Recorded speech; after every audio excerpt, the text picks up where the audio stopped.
নমস্কার বন্ধুরা, আমি প্রতীক। জাতকের গল্প প্রতি বুধবার রাত 9টার সময় পাবলিশ করা হয়। ভালো লাগলে অবশ্যই চ্যানেলটি সাবস্ক্রাইব করো। আজ তোমাদের শোনাবো জাতক সমগ্রের 28তম এপিসোড, মৎস্য জাতক। ব্রহ্মদত্ত যখন বারাণসীর রাজা ছিলেন, বোধিসত্ত্ব তখন তার পুরোহিত ছিলেন। সে সময় একদিন এক জেলে নদীতে মাছ ধরার জন্য জাল ফেলেছিল। তখন একটি বড় মাছ তার স্ত্রীর সঙ্গে প্রেমালাপ করতে করতে সেই দিকে আসছিল। মাছের স্ত্রী মৎস্যী বেশ চালাক ছিল।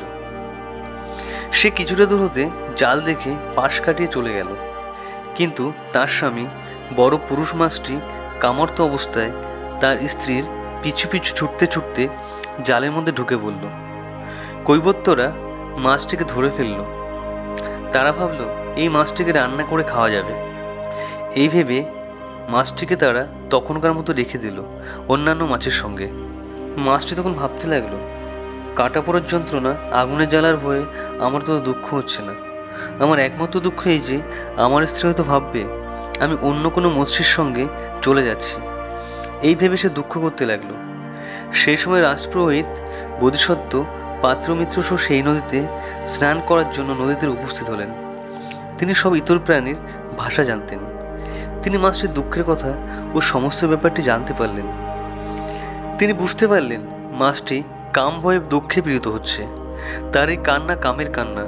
এই অবস্থায় তার যদি মৃত্যু হয় তাহলে নরকে পুনর্জন্ম গ্রহণ করে অশেষ যন্ত্রণা ভোগ করতে হবে। এটা বুঝতে পেরে মাছের প্রতি করুণা জাগলো তার মনে।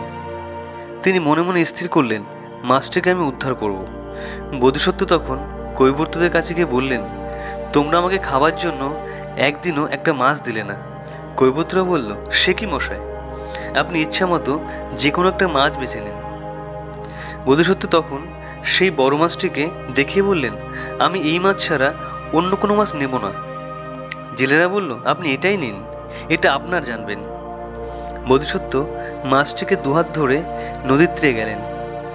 তারপর মাছটিকে বললেন, ভাই মৎস্য, আমি তোমাকে যদি না দেখতাম তাহলে আজ তোমার নিশ্চয় মৃত্যু হতো। অতএব আমার কথা শোনো। কামই জীবনের যত অনর্থের মূল। কামের পরিণাম হচ্ছে দুঃখ, মৃত্যু আর নরক। সুতরাং কাম প্রবৃত্তি পরিত্যাগ করো, কামকে জল করার চেষ্টা করো। এই বলে মাছটিকে নদীর জলে ছেড়ে দিলেন বোধিসত্ত্ব। তারপর স্নান করে নগরে ফিরে গেলেন।